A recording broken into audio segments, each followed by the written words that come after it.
কোরআনে কারিমে এরকম একাধিক ঘটনা বর্ণনা করা হয়েছে, একটা আপনাদেরকে শোনাই। হযরত সাইয়্যিদুনা ইউসুফ আলাইহিস সালাম যখন জেলখানায়, ওই সময়কার যিনি বাদশা ছিলেন মিশরের, তিনি একদিন স্বপ্ন দেখলেন 7টা মোটা তাজা গরু আর 7টা একদম দুর্বল কৃষকায় গরু। শুকনো গরুগুলো মোটা তাজা গরুগুলোকে গিলে খেয়ে ফেলল। আবার 7টা তাজা শীষ ফসলের, আবার 7টা শুকনা শীষ। এই স্বপ্ন দেখুন। স্বপ্ন দেখার পরে বাদশা সবাইকে জিজ্ঞেস করলেন, ইয়া আইয়ুহাল মালাউ আফতুনি ফি রুয়ায়া ইন কুনতুম লির-রুয়া তা'বুরুন। এ আমার সভাসদরা, নেতৃবৃন্দ, তোমরা আমার এই স্বপ্নটার ব্যাখ্যা দাও তো, যদি ব্যাখ্যা দিতে পারো তোমরা দেখি। তুমি স্বপ্ন বললেন এরা সম্মিলিত ভাবে বললো অবগত আহলাম, এটা তো ফালতু স্বপ্ন, খামাখা স্বপ্ন, অর্থহীন স্বপ্ন, এগুলো অর্থহীন। কেন? অযৌক্তিক। একটা হলো গরু গরুকে খায় না, আর এখানে দেখাচ্ছে 7 গরুকে খেয়ে ফেলছে। এটা হলো এক অযৌক্তিক বিষয়। আবার দ্বিতীয় অযৌক্তিক বিষয় হলো, যদি গরুকে খায়, এটা কিছুক্ষণের জন্য ধরেও নেই, তাহলে মোটা তাজা গুলা, অস্ট্রেলিয়ান গুলা বাংলাদেশের দুর্বল গুলাকে খেয়ে ফেলবে। বাংলাদেশের দুর্বল দেশি গরু এটা অস্ট্রেলিয়ান মোটা তাজা ইয়া ভিটামারাকে খেয়ে দিচ্ছে। এটাও তো আরেক অযৌক্তিক। তো এই জন্য বলে দিল এটা ফালতু স্বপ্ন, অর্থহীন স্বপ্ন, এটা কোনো অর্থ নেই। বাদশা বললেন, আমি তো স্বপ্নচারী বাদশা না যে আমি স্বপ্নবাদ, খালি স্বপ্ন দেখে বেড়াই, আর 40 বছর 30 বছর পরে ব্রিজ হয়ে যাবে, ওটাও আমার স্বপ্ন, টানেল হয়ে যাবে, ওটাও আমার স্বপ্ন, কিছুদিন পরে কর্ণফুলী টানেল হবে, সেটাও আমার স্বপ্ন, পদ্মার উপরে ব্রিজ হবে, সেটাও আমার স্বপ্ন, যমুনার উপরে এসব নিয়ে ব্রিজ করবে, সেটাও আমার স্বপ্ন। এইটা স্বপ্ন দেখে আমি বড় হইনি, আমি বাস্তবের উপরে চলি। আমি স্বপ্ন কম দেখি, নিশ্চয়ই এটার কোনো মিনিং আছে, অর্থ আছে। কি করা যায়? কেউ অর্থ করতে পারছে না। বাদশার দরবারে যে জুসার ছিল, বাদশাকে জুস বানিয়ে খাওয়াতো, এই লোক নিজের একটা স্বপ্ন ইউসুফ আলাইহিস সালামকে জেলখানায় থাকতে সে বলেছিল। এই লোক জেলখানায় ছিল কিছুদিন। ওই স্বপ্নের ব্যাখ্যা ইউসুফ আলাইহিস সালাম যা দিয়েছিলেন হুবহু তা বাস্তবায়িত হয়েছে। তার মনে পড়ল যে স্বপ্নের ব্যাখ্যা দেওয়ার অত্যন্ত ভালো একজন মানুষ, জ্ঞানী ব্যক্তি জেলখানায় আছে, তার নাম কি? ইউসুফ। তো বাদশাকে বলছে, বাদশা নামদা, আপনি যদি অনুমতি দেন, জেলখানায় একজন মানুষ আছে এত ভালো, মিথ্যা মামলা দিয়ে ভিতরে ঢুকে গেছে, প্রধানমন্ত্রীর কোটার মিথ্যা মামলা। কার কোটা? প্রধানমন্ত্রীর কোটার মিথ্যা মামলা, আজিজে মিশরের বউ সংক্রান্ত মিথ্যা মামলা দিয়ে ভিতরে ফেলে রেখে দিচ্ছে। প্রধানমন্ত্রীর কোটার মামলা যদি তৈরি হয় মিথ্যা মামলা, তো সেটা খালাস দেওয়ার মতো ক্ষমতা অধস্থ নিম্ন আদালতের আছে, সে বেচারা কোথেকে দিবে? তারপরে যদি 16 বছরের ফেরাউনি শাসন হয়, তো তাহলে ইচ্ছা করে ন্যায় বিচার করতে চাইলেও তো সাহস করবে না, কারণ গাড়ির উপরে পল্লা ফুটায়, এরকম দাঙ্গাবাদ সন্ত্রাসী দল, যে দল কথায় কথায় মানুষ মারে, আবার সংখ্যালঘু নির্যাতনের দায় অন্যের ঘাড়ে চাপায়, নিজেরা বিশ্বজিৎকে প্রকাশ্য দিবালোকে কুপিয়ে হত্যা করে। ঠিক কি ঠিক না?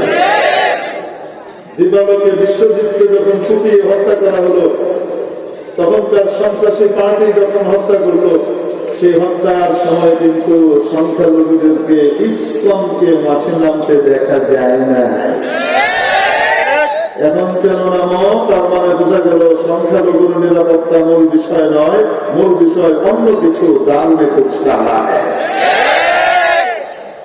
যতই চিল্লাও লাফান মারো, এই দেশে ইনশাআল্লাহ আর কোনদিন আধিপত্যবাদী দিল্লির দালালি চলবে না। আমরা পিণ্ডির জিঞ্জির এই জন্য ছিন্ন করি নাই যে দিল্লির গোলামীর জিঞ্জিরে নিজেদেরকে আবদ্ধ করব, ঠিক ঠিক না? ৭১ যারা পাক হানাদারদেরকে এদেশ থেকে বিতরণ করতে পেরেছে, ২৪-এ তারা ইন্ডিয়ান হানাদারদেরকেও বের করতে সক্ষম হয়েছে, ঠিক ঠিক না? ২৪ এখনো শেষ হয় নাই। বেশি লাফান মেরে না, তাহলে আনসারা দুটাই কিন্তু যাবে। চুপচাপ থাকবে। যাই হোক, ওই যে বললাম প্রধানমন্ত্রীর কোটার মিথ্যা মামলা হলে কারো কি করবে? চরিত্র লুণ্ঠন করবে, মানুষের সামনে তাকে বেইজ্জত করবে, নিজের বউকে ধর্ষিতা বানিয়ে চাপ দিয়ে মিথ্যা মামলা দায়ের করানো হলো, ঠিক ঠিক না? দীর্ঘদিন জেল খাটানো হলো, যাকে জেল খাটালা, যাকে জনতা থেকে বিচ্ছিন্ন করতে চাইলা, তিনি কিন্তু রয়ে গেছেন, তোমরা কিন্তু নাই, খুঁজে পাওয়া যাচ্ছে। যেন আল্লাহ আল্লাহদের সাথে বেয়াদবি করতে, যত ফেজদানি করো না কেন, আল্লাহ আল্লাহদের সাথে, আসমান এলিম ওয়ালাদের সাথে, দাড়িটুপি ওয়ালাদের সাথে, নেককার পরহেজগারদের সাথে বেয়াদবি করো না। ছল চামড়া কোনোটাই থাকবে না। আল্লাহ বুঝবার তৌফিক দান করেন বলে আমি। তো প্রধানমন্ত্রীর কোটার মিথ্যা মামলা, প্রধানমন্ত্রীর বউ চাপ দিয়ে কি করেছে? মামলা দায়ের করেছে প্রধানমন্ত্রীকে দিয়ে। প্রধানমন্ত্রীর উপরে আছেন একমাত্র বাদশাহ। এখন এই বাদশাহ জুসান করছে, অনেক ভালো একজন মানুষ মিথ্যা মামলার শিকার হয়ে মহারাজ জেলখানায় আছে, অনুমতি দিলে আমি তার কাছে যাই, গিয়ে জিজ্ঞেস করি এই স্বপ্নের অর্থ কি। বাদশাহ অনুমতি দিয়ে দিলেন। যে বলে, ইউসুফ ও প্রিয় বন্ধু ইউসুফ, একটা স্বপ্ন দেখেছি, এটার ব্যাখ্যা নেই। একটা তো ব্যাখ্যা দিয়েছিলেন, একদম ১০০তে ১০০ ফেলেছে। আরেকটা স্বপ্ন দেখেছি, এটার ব্যাখ্যাটা যদি একটু দিয়ে দিলেন। কি স্বপ্ন দেখেছো ভাই বল? এই যে দুর্বল ৭টা গরু, মোটা তাজা ৭টা গরুকে খেয়ে ফেলছে, আর ৭টা শুকনো শেষ, 7টা তাজা শেষ। ইউসুফ আলাইহিস সালাম তার দিকে তাকিয়ে বলেন, এই স্বপ্ন তুমি দেখতে পারো না, অন্য কেউ দেখেছে। কে দেখেছে বলো? সে বলে না, আমি দেখেছি। ইউসুফ আলাইহিস সালাম বলেন, তুমি দেখতে পারো না। এই স্বপ্ন দেখলে হয় মিশরের বাদশা দেখবে, নয়তো মিশরের আজিজ দেখবে, প্রধানমন্ত্রী দেখবে, অন্য না। ওই জমানায় প্রধানমন্ত্রী যিনি হতেন উনি খাদ্যমন্ত্রী হতেন। এই স্বপ্ন হয় মিশরের আজিজ দেখবে, মিশরের আজিজ দেখবে, অথবা এটা মিশরের বাদশা দেখবে, অন্য কেউ দেখতে পারে না। এখন স্বীকার করেছে আমতা করে, হ্যাঁ বাদশা দেখেছে। আচ্ছা ঠিক আছে, শুনো, এখানে আল্লাহর পক্ষ থেকে গুরুত্বপূর্ণ মেসেজ দেওয়া হয়েছে। কি মেসেজ? আগামী ৭ বছর মিশরের বানপাত ফলন হবে, এর পরের ৭ বছর মহা দুর্ভিক্ষ হবে, ফলন হবে না, ফসল হবে। এরপরে ১ বছর আবার বানপাত ফলন হবে। প্রথম যে ৭ বছর বানপাত ফলন হবে, বাদশাকে বলে দিও এই ফলন যেন, ফসল যেন জনতার হাতে ছেড়ে না দেয়। জনতার যতটুকু দরকার অতটুকু তাদের কাছে রেখে বাকিটুকু যেন রাষ্ট্রীয় দায়িত্বে কিনে নেওয়া হয়, এবং ওই ফসলগুলোকে কিনে সুন্দরা সহকারে, শীষ সহকারে যেন রাষ্ট্রীয় বিশ্ব গুদামে জমা করে রাখা হয়। ৭ বছরে যে বাম্পার ফলন হবে, জনতা যতটুকু দরকার অতটুকু রাখবে, বাকিটুকু রাষ্ট্র কিনে নিবে, কিনে নিয়ে জমায়েত করে রাখবে, মজুত করবে ৭ বছর। পরের 7 বছর যখন দুর্ভিক্ষ আসবে, ফসল থাকবে না, তখন এই বিগত 7 বছরের জমাকৃত ফসল থেকে অল্প দামে মানুষকে রিলিফ দেওয়া হয়।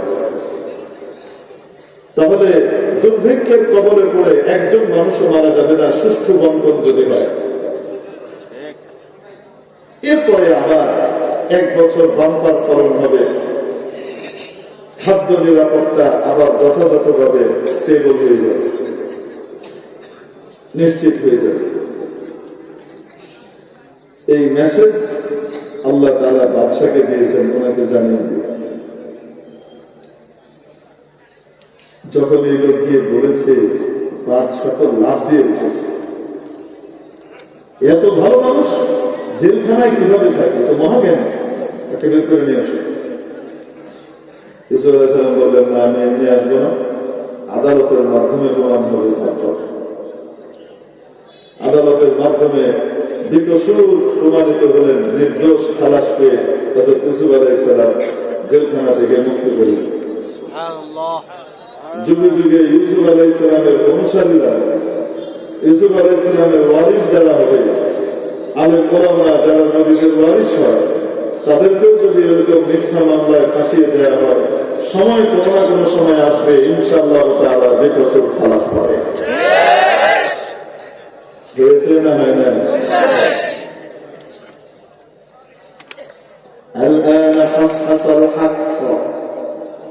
এখন তো হক ব্রাস্ট হয়ে গেছে,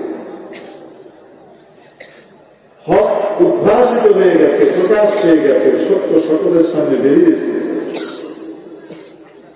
অপরাধী নিজে স্বীকার করে নিয়েছে, যে মামলা করেছিল সেই স্বীকার করতে বাধ্য হয়েছে যে আসলে ইউসুফ নিরপরাধ, আমি বসেছিলাম। মেরে মুহতারাম দোস্তের জন্য বলছিলাম, কখনো কখনো স্বপ্ন আল্লাহর পক্ষ থেকে বান্দার কাছে মেসেজ দেয়। তো কেউ স্বপ্ন দেখেছে মহাকবি ফেরদৌসীকে, দেশে মারা গেছে, তাকে জিজ্ঞেস করলেন স্বপ্নের মধ্যে আল্লাহ তাআলা আপনার সাথে কি আচরণ করেছেন? ফেরদৌসী বললেন, আমাকে আল্লাহর সামনে দাঁড় করানো হলো, আমার আমল দেখে বুঝলাম ধ্বংস ছাড়া কোনো উপায় নেই। আল্লাহ পাক আমাকে বললেন, ফেরদৌসী, তোমার 2টো লাইন আমার কাছে সংরক্ষিত আছে, যেটা তুমি শুধুমাত্র আমার সন্তুষ্টির জন্য, আমার কৃতজ্ঞতায় বন্ধ হয়ে রেখেছিলা। কোন পুরস্কার পাওয়ার জন্য নয়, রাষ্ট্রীয় সম্মাননা পাওয়ার জন্য নয়, কারো বাহবা করার জন্য নয়, বরং শুধুমাত্র আমার সন্তুষ্টির জন্য রেখেছিলাম। এই 2টো লাইন আমার কাছে জমা আছে, এই 2টো লাইন আমার কাছে এত পছন্দ হয়েছে, যার সিলায় তোমার সমস্ত গুনাহ মাফ করে দিলাম। সিতাইশ কলম কে ইজ্জতে পাকেরা, সিতাইশ কলম কে ইজ্জতে পাকেরা, গোয়া বহিনা তোমার ফাকেরা, বমরে দেহদমা রসনারা দেশে, বমরে দেহদমা রসনারা দেশে, তোমার পুষ্যবর ফির জঙ্গে দরে। এই 2টো লাইন আমার কাছে এত পছন্দ হচ্ছে, এই 2 লাইনের উসিলায় তোমার সব মাফ করে দিলাম। অর্থাৎ ছোট্ট একটা নেক আমল আল্লাহর জন্য করেছিলেন, সেই নেক আমলটার সাথে আল্লাহর সন্তুষ্টি লেগে গেছে, এটার ওজন এত বেড়ে গেছে, সারা জীবনের গুনাহগুলো হালকা হয়ে গেছে।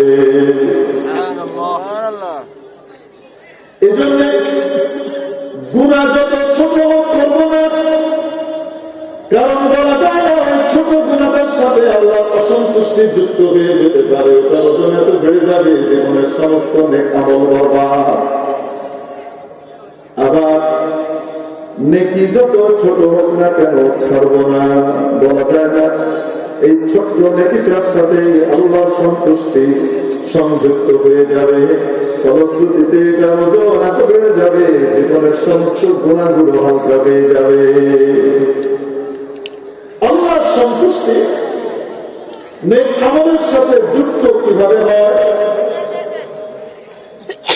নেক আমলের সাথে আল্লাহর সন্তুষ্টি যুক্ত হওয়ার জন্য যে প্রধান শর্ত সেটি হল আল্লাহর নবীর তরিকায় হওয়া। শুধুমাত্র আল্লাহর জন্য এবং আল্লাহর নবীর তরিকায়, তার তরিকায়, আল্লাহর নবীর তরিকায় যদি কোনো আমল হয়, নবীদের সুন্নত গুলো আল্লাহর কাছে এত প্রিয় যে কেউ সুন্নত তরিকায় আমল করে তার আমলের সাথে আল্লাহর সন্তুষ্টি যুক্ত হয়ে যায়।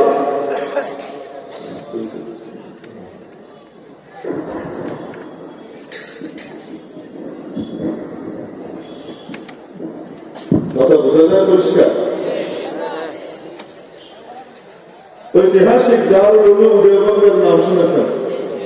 এই দারুল উলুম দেওবন্দে যখন শেখুল আরব ওয়াল আজম, শেখুল ইসলাম কুতুবুল আলম হযরত সৈয়দ হুসাইন আহমদ মাদানী নব্বরাল্লাহু মারকাদাহ ওয়া বাররাদাল্লাহু মারজাআহ ওয়া কদ্দাসাল্লাহু সিররাহুল আযীজ যখন বুখারী শরীফ পড়াতেন, ওই সময় দেওবন্দ মাদ্রাসায় আবু দাউদ শরীফ পড়াতেন। ওই যুগের অত্যন্ত প্রসিদ্ধ একজন বুজুর্গ আলিম, অত্যন্ত নেককার পরহেজগার একজন আলিম হযরত মাওলানা শেখ মিয়া মোহাম্মদ আসগর হুসাইন রহমাতুল্লাহ আলাইহি আবু দাউদ শরীফ পড়াতেন। অত্যন্ত উঁচু মানের মুহাদ্দিস এবং বড় আলিম ছিলেন, এত বড় বুজুর্গ ছিলেন। আল্লাহু আকবার, আল্লাহু আকবার। মানুষ বলতো যে আজগর হোসেন সাহেবের কবিরা গুনাহ তো দূরের কথা, কোনদিন আমরা তাকে তো সগীরা গুনাহ করতে দেখিনি। এত বড় বড় বুজুর্গ ছিল। মুফতি আজম মুফতি মোহাম্মদ শফি রহমতুল্লাহ আলাইহি ওনার উস্তাদ হযরত মিয়া আসগর হোসেন সাহেব রহমতুল্লাহ আলাইহির এক ঘটনা উল্লেখ করেছেন। মিয়া আসগর হোসেন সাহেব রহমতুল্লাহ আলাইহি কত বড় বুজুর্গ ছিলেন এটার একটা নমুনা আপনাদের সামনে দিচ্ছি। তখন মুফতি মোহাম্মদ শফি হন নাই, দেওবন্দ মাদ্রাসার ছাত্র। মিয়া আসগর হোসেন সাহেব রহমতুল্লাহ আলাইহির শিষ্য শাগির্দ। উনি বলেন একবার উস্তাদে মুহতারামের বাসায় আমের দাওয়াত হলো দেওবন্দে। ওখানকার বড় বড় আসাতে এখানে মাঝে মাঝে আমের মৌসুমে, আম খুব সস্তা হয়ে গেছে, আমের মৌসুমে আমের দাওয়াত করতেন বন্ধু বান্ধবকে। বড় আলেমদের ওরকম বড় বড় আলেমদেরকে দাওয়াত করে নিয়ে আসতেন, এনে এখানে আমের দাওয়াত করতেন। এটা বলা হয়তো আম চুস না, মানে আম আস্ত আম থাকে, ছিঁড়ে ছিঁড়ে যার যার মতো বিকুতে থাকে, খেতে থাকে, বালতির পর বালতি, মানে গামলার পর গামলা আম রাখা থাকে, যার যত মন চায় খাও। এরকম একটা আমের মজমায় কম করে হলেও 1.5-2 মণ আম তো খাওয়াই হয়। বড় মজমা হয়, মানুষ আম খায়। একবার মিয়া আসগর হোসেন সাহেব রহমতুল্লাহ আলাইহির এখানে আমের মজলিস শুরু। বড় বড় আলেমদের জন্য দাওয়াত করলেন দেওবন্দের বড় বড় আসামকে। তারা আম খেলেন। আম খাওয়ার পরে আমের ছিলকা এবং আটি, আটি বুঝুন তো করে কি বলে, আটি বলে, হ্যাঁ কুই,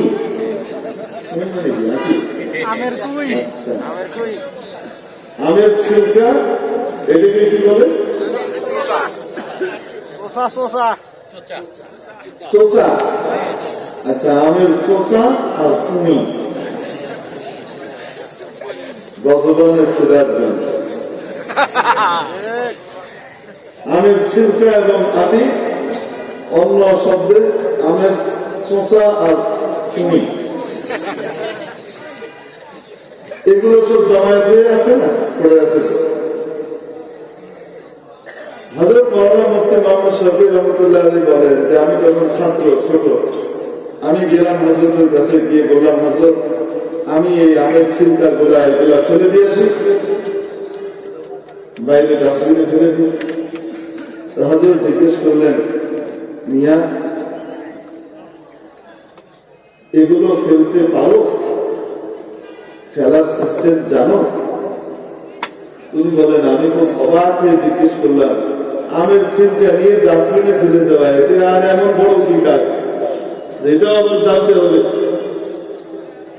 হযরত বললেন, শোনো, এতগুলো আমের ছিলকা এগুলো যদি একসাথে একটা ডাস্টবিনে ফেলা হয়, তাহলে এখানে অনেক মানুষ আছে, অনেক মুসলমান আছে, অনেক হিন্দু আছে, আল্লাহর মাহবুব তারা,